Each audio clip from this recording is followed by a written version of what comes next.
Assalamualaikum warahmatullahi wabarakatuh. Alhamdulillahirabbil alamin. Wassalatu wassalamu ala asyrafil anbiya'i wal mursalin sayyidina wa maulana Muhammadin wa ala alihi wa sahbihi ajma'in. Amma ba'du. Apa kabar deng sanak kroan segalanya? Mudah-mudahan etam segalanya diberikan kesehatan oleh Allah Subhanahu wa taala. Jadi pada kesempatan kali ini saya hendak menafsirkan Quran Surah An-Nisa ayat 48 dan Quran Surah At-Taubah ayat 113 dengan memakai kitab tafsir Al-Munir karya Syekh Wahbah Az-Zuhaili. Sebelum akan pertama ke dalam penafsirannya, akan dengarkan dulu murotal dari Quran Surah An-Nisa ayat 48.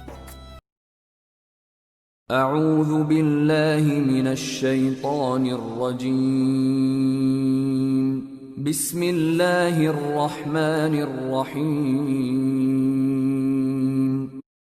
إن الله لا يغفر أن يشرك به ويغفر ما دون ذلك لمن يشاء وَمَن يُشْرِكْ بِاللَّهِ فَقَدِ افْتَرَى إِثْمًا عَظِيمًا. Jadi tafsir dan penjelasan dari ayat tadi ialah bahwa Allah Subhanahu wa taala memadahkan bahwa Allah digala ngampuni orang yang menyekutukannya. Yang dimaksud dengan menyekutukan atau syirik di sini adalah segala macam kekafiran, termasuk juga yang dipraktekkan oleh orang-orang Yahudi dan juga yang lain. Allah juga dah negaskan bahwa Allah digala ngampuni dosa-dosa lain yang dipolah oleh manusia, amun Allah menghendaki.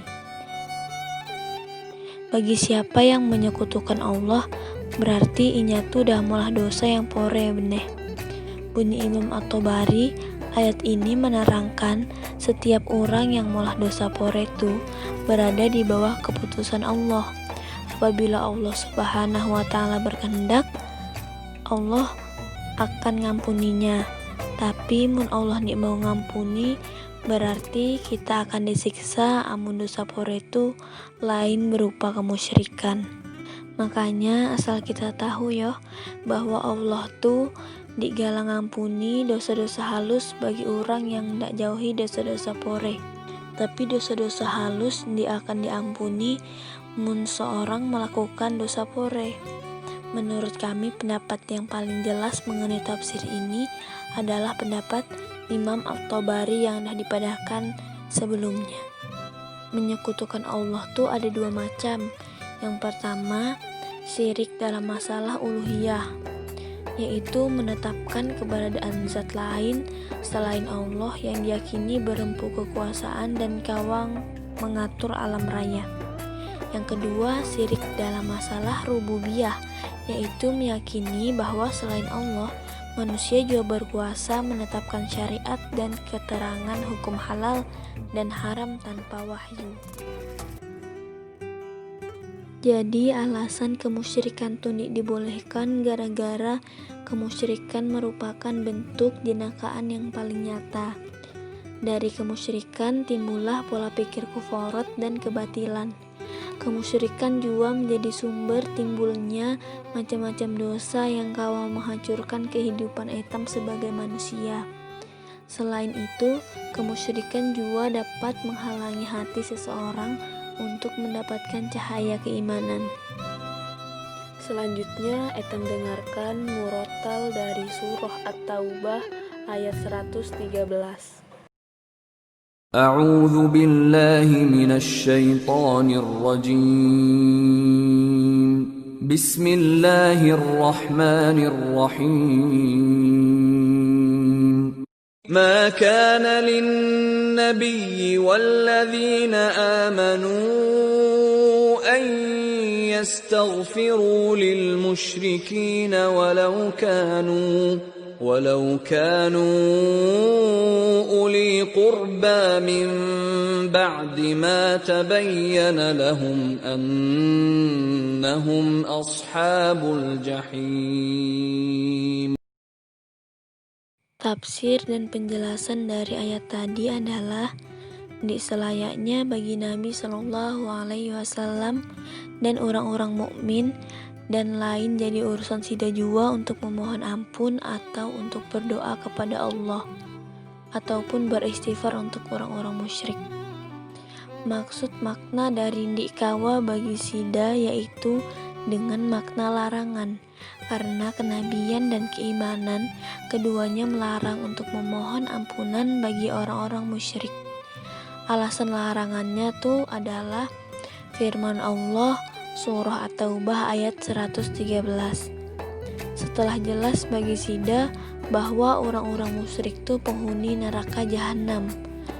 Ada juga firman Allah dalam surah An-Nisa ayat 116.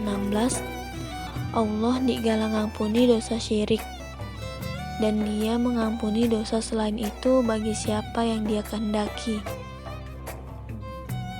Larangan ini sampai pada meskipun sida adalah orang-orang dekat, sebagai bentuk bakti silaturahmi serta belas kasihan.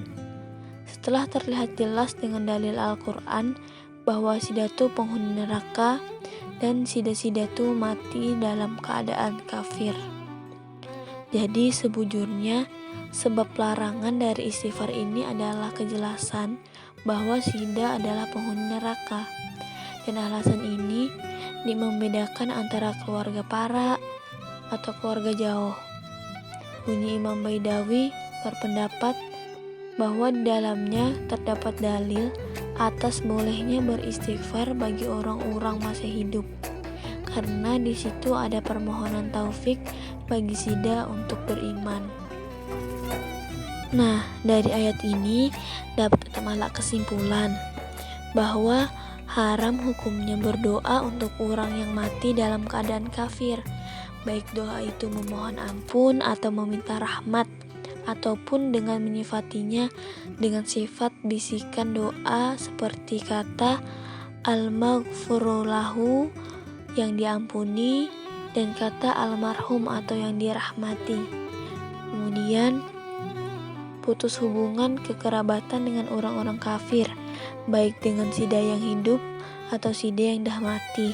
Sebujurnya Allah ngawakan bagi orang-orang mukmin untuk memohon ampun bagi orang-orang musyrik.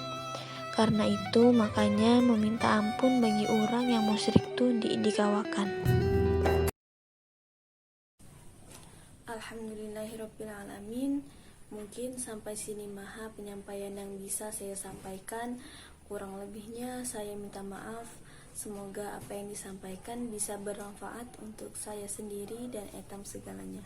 Assalamualaikum warahmatullahi wabarakatuh.